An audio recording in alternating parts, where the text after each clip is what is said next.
සැරට රසට හොඳ උකුවට හිටින සොයා මිට් කරි එකක් හදමුද? මුලින්ම අපි භාජනයකට වතුර ටිකක් තියලා සොයා මිට් ටික තඹ ගමු.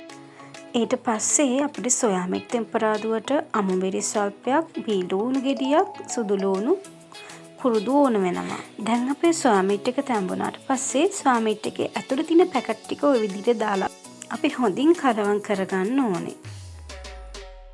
ඊට පස්සේ තෙල් ටිකක් රත් වෙන්න තියලා සුදු ලූණු දාගන්නවා. දැන් අපි ලූණු ටිකත් ওই විදිහට දාගන්නවා. පස්සේ අමු මිරිස් ටිකත් ওই විදිහට දාගෙන හොඳින් කලවම් කරගන්න ඕනේ. ඊට පස්සේ බැදපු තුණු පහ ටිකක් මිරිස් කුඩු ටිකක් එකතු කරගන්න ඕනේ.